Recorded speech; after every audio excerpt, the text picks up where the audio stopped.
Hi, welcome to Esther's Laguna Woods show where every guest matters. Today we have a very special guest. She's a council member of the city of Laguna Woods and her name is Sherry Horn. And today we're going to talk about cannabis. Hi Sherry. Hi Esther, how are you? So nice to have you here. Oh, thank you for having me. Thank you for coming. There's so many seniors that are using cannabis. Why do you think they're using cannabis? Well, cannabis has been one of the most prescribed medicines for thousands and thousands of years. And I think seniors are finally turning to it because it's a natural medication with very few side effects, and it helps such a variety of things. Like what? Well, it helps the side effects from the medications they're already taking, for one thing. It helps pain, it helps depression, it helps with appetite, it helps with a lot of things, and it helps right away. Like if you're nauseous, and there's so many different ways to ingest it, but if you're nauseous and you take a puff of it, it takes your nausea away right away. If you have physical pain like muscle or neuropathy, you can use some of the salve and it can take the pain away there too. So seniors get prescribed lots of medication for lots of conditions that we've developed over years. But doctors are also quicker to prescribe opioids and pain relievers to seniors. Those things can not only be addictive, but they can be hard on your body. Cannabis can help with that. It can help if you're getting relief from pain with a topical ointment. You might not need to reach for an opioid. Not saying that one is bad or anything, but opioids you can overdose from. Cannabis you cannot. There's never been a case of anybody dying from cannabis overdose. It must be some side effects, no? Yes, there are some side effects. Sometimes it makes you hungry. Some different strains make you hungry, but if you have a wasting disease or you're on chemotherapy or any of these other things, it helps to have your appetite stimulated a little bit. Seniors need to have that extra couple pounds so that if they get sick, they don't get frail. Another side effect can be you can get cold. It can make you chilly a little bit. So your first time that you're trying it, you should be aware of that. And it could happen. Like sometimes your fingertips might get cold or your feet might get cold. It could also lower your blood pressure to an extent. And if you have issues with that, you just might want to think about that before you jump up and run, that it might make you a little bit lightheaded. But it depends on the way you ingest it. Yes. And what is the safest way to use cannabis? Or for somebody just starting, what would you think is the best way for them to start? Well, it depends why they're starting it. If they're starting it for pain or starting it to relieve anxiety or starting it because they're nauseous or they have tremors. With tinctures, we're always told to start small, like with one drop, and see how you react to it. But even then, the tinctures are also different. Some have THC in it, some do not. I'm a big believer in the synergistic effect of the entire plant. a little bit of THC would just add to, it wouldn't make you high. So when you ask what's the safest, it depends on the person, what their tolerance for, because there's nothing wrong with feeling a little bit relaxed. It's like having a glass of wine. You get a little bit of a relaxation, a little bit of, it alters your thinking so that you're not focused on pain, that little hamster wheel that you can get on. You can relax and think about other things. Now, pets, people are giving cannabis to pets. Yes, I give it to my cat. I have a 16-year-old cat. Yeah. And I've heard of what other people did too, but I'll talk about my experience. Yes. She's getting older. She's vomiting a lot, and she's in a little, it looks like her joints. She doesn't jump as high or run after every lizard, and she'll cry sometimes. So we put a little drop on your finger and rub it on the inside of her ear. She seems to react very well to it. She doesn't vomit as much. She's calm. She's not high. She's just not agitated. And other people that have dogs, in dog biscuits, they put CBD. Now, I think they're using just CBD, and there are tinctures made with just CBD for your pets. But, so there's all different kinds of things. So you put it inside her ear, not outside? Well, not like drip inside, down inside. into the ear canal. No. Just a rub. little bit inside, very little. And because the tincture will absorb, it's made to absorb, to put it under your tongue, and sublingual drops to be absorbed into your mucous membranes in your mouth. It's a very quick way of delivery, not as quick as smoking, but a very quick way to deliver it. And the same with her ears.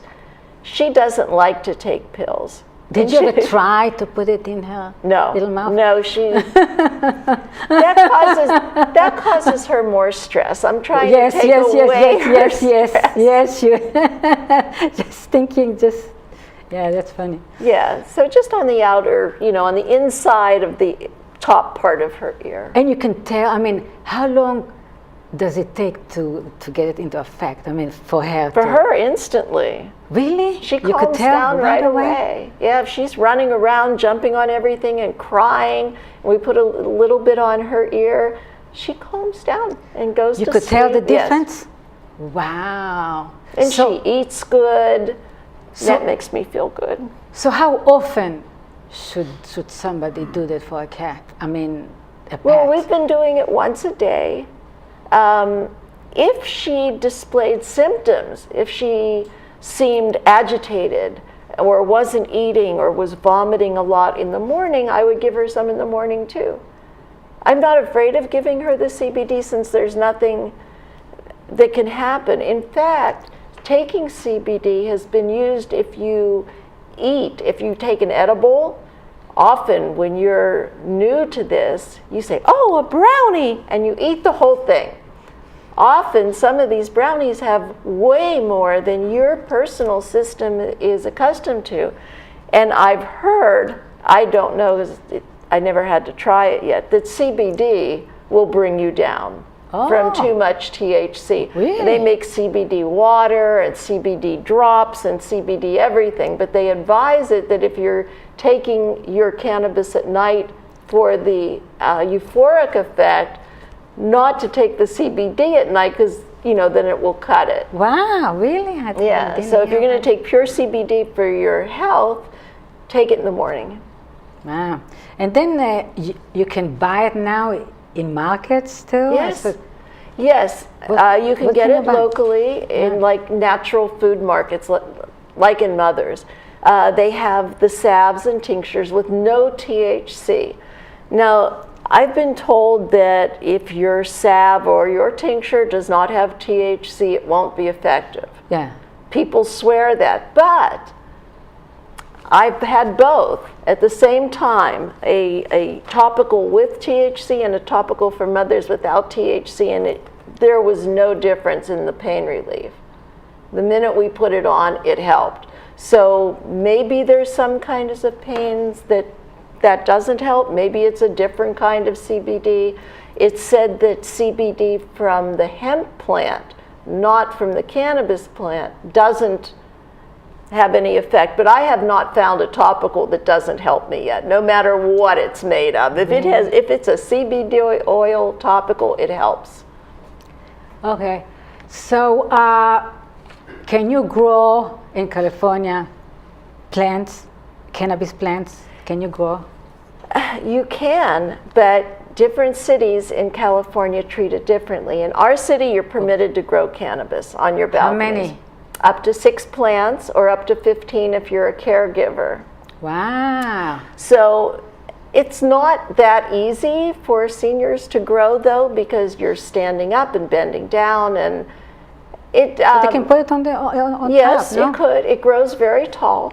No, I'm saying they can put the plant on top. That's instead true. of putting it on the It grows floor. very tall. Oh, it does. So if you have a 7 or 8 or 10-foot tall plant and it's on a shelf, it's going to hit the ceiling. So you just have to think about that. But yes, you can grow them here on your balcony.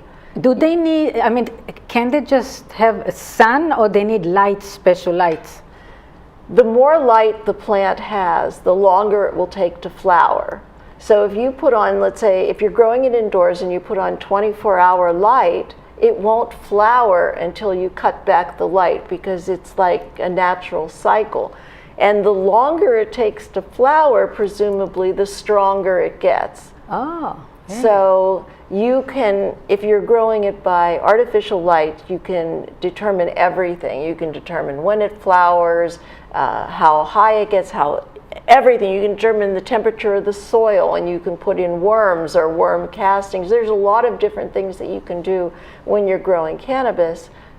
And the more you do for the plant, the more it gives back to you. So sun is not as good as the light? No, sun is very good too. It's just... It just takes longer, and is that what not it is? everyone has enough sun. Some people are in a shady area. Okay, so people in the shade. Right. If you have 6 to 8 hours of sun, that's great. Grow it outside. Oh, is that what you need, 6 to 8 hours of sun? Yeah, for I best, see. yeah. That's why you get strains like Acapulco Gold, because in Hawaii or in Alaska, you get hours and hours and hours of sunlight. Oh, wow.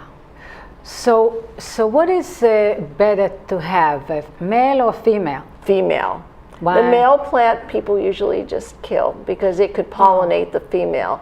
And the longer the female goes without getting pollinated by a male, the stronger it will be, the bigger the flower will get. At least that's the information that I've had for years, that I've learned. Okay, how do you know when you buy seeds? How do you know whether it's a male or female? Well, you don't until it sprouts. you don't. I don't know. I know how to tell if a seed is good or not. You can put it in the water, and if it floats, it's not good. One floats and one doesn't, yeah. But I think if you would get them from a reputable grower or dispensary, then they would know if they were viable seeds. Every now and then one isn't viable. But you can't tell until the plant flowers. And once the plant flowers, it tries to protect itself and it wants to propagate. So if it's the only plant and there's no other plants around, it might be a hermaphrodite and sprout male flowers just to pollinate some of the females and to continue its species. But once it goes to seed, all the power in the plant goes to the seeds rather than to the flowers. Wow. And you can't smoke a seed. You can eat it, but you can't smoke it. Can you eat seeds? Sure. Really? I never heard that. Wow. Like pumpkin seeds or sunflower seeds. Wow. But not raw, huh? You cannot eat it raw, can you? I mean, you have to bake it or something? I don't know. I never heard about eating seeds. Are they different prices for seeds? Some seeds are more expensive than others? I would bet on it. I don't know anymore, because I'm talking years ago when I grew some, and it was just when I'd find a seed. But yeah, depending on the plant, like there's a lot of people that compete in the Cannabis Cup, and the seeds from the winning plant, I can imagine, would be very expensive. Yeah, huh? Wow. Sure, I would imagine that would be a big source of income, and clones. Wow. So how long does it take for a plant to grow? You can take a long time to grow it, or there are different strains. Some grow quickly, some grow slowly. I always thought that the longer it would take to flower until it came to flower, the better. But I would say probably about a growing season would probably be about 8 months. 8 months? So that you could have it once a year. Wow. Harvest. That's a long time. I'm not a grower, so it's a long time, 8 months. I thought like 8 weeks or something. Well, again, you want it to grow. You could probably harvest it whenever you want, but it's not as good. It's not as strong. It depends. So the longer it is, the how stronger bigger it will grow, the stronger it will get. Sure. Wow, to know those knowledge. Okay, so I heard that people that have PTSD, it's very good for them, huh? There's a lot of Why? anecdotal evidence coming out from people that have PTSD. It's very difficult to find a lot of people to talk about it because the VA, being federal, won't allow people to use that. Really? And it's a real shame. The people with PTSD don't like, a lot of them are taking so many medications, so many are committing suicide. I'm glad when people are using it, because one of the things that cannabis does for PTSD or for a lot of people is it does have a little bit effect of forgetting, not on a permanent basis, but forgetting. And sometimes when you have PTSD, that's exactly what you need, Yes. is to forget the intensity of whatever, of being the demons, triggered. of Right. demons that somebody Right. has from Right. the war. And so cannabis, whereas even if you take it for pain or anxiety, whatever, it doesn't cure any of those things. And I don't want to give the impression that it's a curative, but it certainly treats the symptoms. So if it can make you forget for a little while the intensity of the terror, the trauma that you've experienced and that you've gone through, or the pain of a migraine headache, or the pain or the tremors from MS, that's a wonderful thing. If somebody uses cannabis, it could, the migraine is going away, the migraine headache? I've heard from a lot of people that they do in fact take it for migraines. It Yeah. might not take away the migraine completely, but they're able to compartmentalize the pain and reduce it enough that they can continue on with what they're doing. They don't have to stay in a room with the lights dim and without any sound. They're able to go out and function. And that means the world to people. Oh, yeah. It's a quality of life issue. And I think seniors should have every tool in the toolbox. Because the better you feel, the more likely you are to go out and socialize and talk to your neighbors and enjoy your retirement and go and play golf and go do these things and not suffer from pain or depression. Because if you're in pain, you can get depressed. Yes, yes. And the more you stay in your manor because you're in pain, that's depressing too. Yes. So I want people to come out and enjoy, to be able to eat, to be able to enjoy the wonderful amenities that we have here, and just to get the most that they can out of their senior years. I heard that people are making butter out of cannabis. I mean, how do they do that? Yeah, you can either buy butter or you can make butter out of it. And what you do is you distill it down. I'm sure there's a lot of different ways to make it. Yeah. The only way I've ever made it was in a pressure cooker with a bunch of the shake, the part of a plant that most people don't smoke. They want the flowers. So this is a lot of the part, the stem, the seeds, even the seeds, and the big fan leaves from plants. And you put it all in a pressure cooker with a stick of butter, and you cook it for a lot of hours. When it's done, you stick that whole thing in the refrigerator. The butter will rise to the surface, and you can throw out the rest of the water. Well, first, when you take it out of the pressure cooker, put it in cheesecloth and squeeze it, and then put it in the refrigerator. But the butter will form at the top, and then you can bake with it. You can cook with it. And you don't have that gritty pieces of cannabis in there. Wow. So that's probably how they make most of the edibles now, is with the butter and infusing food with it. That's a nice way to eat it. I love the edibles. It's just that my body personally, it depends on if you've eaten or not eaten, how long it takes to take effect. For me, it takes like 2 hours. That's a long time to wait for, let's say, pain relief. Yes, yes, yes. But it's great for people that take it for sleep. Yes, that's my next question would have been, how about people that cannot sleep at night? Does it help with sleeping? Yes. It helps a lot of people with sleeping, especially when your sleep is the kind where you can fall asleep but not stay asleep. Yes, yes. This will help keep you asleep. How many hours can you sleep with that? I mean, does a person sleep? Because usually people sleep like, I mean, older people sleep like 4 or 5 hours or something like that. Does it last that long, or? Well, I usually sleep till my cat wakes me up. So some people can't sleep, you know. that's true.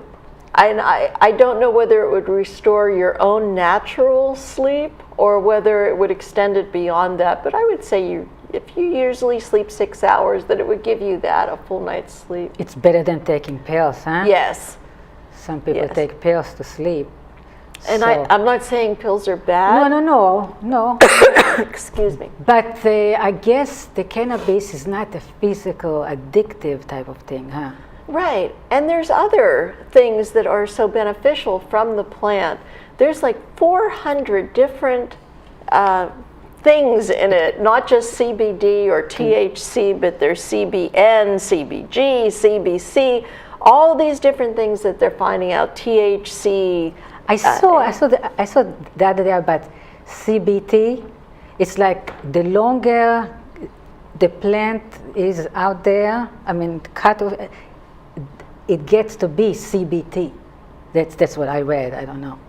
It's got to be CBT because it's older, because it's long. I don't know. I read it somewhere. I think the sap running in the thing that the plant draws up from the ground and spreads throughout its leaves, that's the inside. That's what they use to make hashish with. Yeah. That's what they use to make, I'm sure, the CBD with. That's where all the THC, it's like your blood. So using that, it has that inside the plant, there's all those different, your blood would be the same from, well, except for adulterants, from the time you're little to the time you're adult. Yeah. So there would be CBDs in that plant from the time it's little. It may not be as strong as an adult plant, but that's why I like to have a plant grow to adulthood before harvesting it. Wow. So what about tea? Is it easy to do tea with cannabis? Yes, there's a lot of good recipes online for tea and using the flowers, and it's a very relaxing thing. A lot of people like to drink the tea. Wow. But again, you know, you're eating it. It's the edible, so it goes through your liver, and it might take a little more time to take effect. But if you're going to drink it throughout the day, that's a really good way to have a little bit of CBD and THC. It depends what you put in there to make the tea with. We were talking before that I was talking about addictive. Is it addictive? Is cannabis addictive? You know, maybe to some extent, but is feeling good addictive? I think it's addictive like chocolate's addictive. Coffee? Yeah, there you go. I like my coffee in the morning. You know, I may not need to have 10 cups every day, but if I don't have it, I miss it. It's not physiologically addictive the way heroin or opioids are. Those actually change your brain structure, and you physically crave it. You get chills and cramps and spasms if you don't have it. That doesn't happen with cannabis. You may miss it, but you don't. But it's not physical. Right, it's it's not not a physical. physically addictive. But if you're taking it for medicinal reasons, you would miss it because you're not putting on your pain reliever or taking your pain reliever or whatever. But I don't think that would, and that would be the case for everything, topicals, tinctures, anything. I wonder how long does it take for people when they start using cannabis, how long does it take them to get off other pills? I guess like it's like what, maybe 4 weeks or something. Is it usually like 4 weeks does it take to get off the pills, 4 or 5 weeks? You know, that's a really good question. But for a doctor. And yeah, it depends how addicted you are to the pills, how many pills you've been taking, Yes, or yes, if you've yes, been yes. taking heroin or opium or something like that. And if you're taking the cannabis to get off the pills, Yes. if that is the purpose. Yeah. UCLA right now has a great study going on exactly that. Really? But I think that people that want to reduce the number of pain pills, if the cannabis works for them, they would naturally reduce the number of pain pills. It's why take that Vicodin or that codeine if you're not in pain? So if you can reduce your pain naturally, then you may not need to reach for that pain pill. And the longer you can go without taking the pain pills, the more you reduce it, and eventually you're going, why am I refilling this prescription?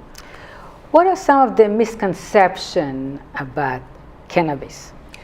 The misconceptions are from those old reefer madness and Cheech and Chong movies that it's going to turn you into some hysterical lunatic, completely losing your mind, having no control. None of those old things are true. You know, I read somewhere that when you first smoke, it increases your heart rate. I mean, some places that it says that increases the heart rate. Some places it says that it increases the heart rate for the first 5 minutes or something. And the other day I read that it's like 2 hours. It's impossible for 2 hours to have an increase in heart rate. I mean, 2 hours? Well, you know, again, if you're taking a tincture or putting on a topical, it never increased any heart rate that I've ever seen. The only thing, if you hold your breath, not from smoking, just sit here and take a big deep breath and hold it like you're going to be in a swimming pool. By the time you let out your breath, your heart's going to be racing. Not from anything you've ingested, but just from holding your breath. So I don't think that cannabis increases your heart rate. No. Now there are big companies that are getting into the cannabis and they're in the stock market. Yes. What are they? I mean, what are some of the companies, like Philip Morris or something like Philip that? Morris, Altria is, and Constellation Brands, an alcohol distributor, because Canada has legalized it now, and other countries are legalizing it, and many, many, many states here in the United States have legalized it, and people are looking for different ways. And the more, you know, I think during Prohibition, people, when they said that cannabis and alcohol were illegal, the alcohol industries had a stake in keeping cannabis illegal, and I think they're afraid to see that, and so they're investing so they don't lose their share of the market. So what would you tell the skeptics? I would say try it. Don't be afraid. If you want to have someone come sit with you, there's a lot of people, especially here in this community, that will be happy to go and sit with you. But to be... They're scared, maybe they're scared. Maybe. They don't know what will happen and they're alone. Yes. So don't be alone. You know, talk to people. Have someone with you, but try it. Be with other people, huh? Yes. Be with at least one person. But at least try it. Give yourself the option of being pain-free and feeling a little bit better. Wow, we're running out of time. Oh. It was so much fun having you here. Thank you for inviting coming. me. Thank you for coming. Thank you for watching, and next time we'll have another interesting person. Bye.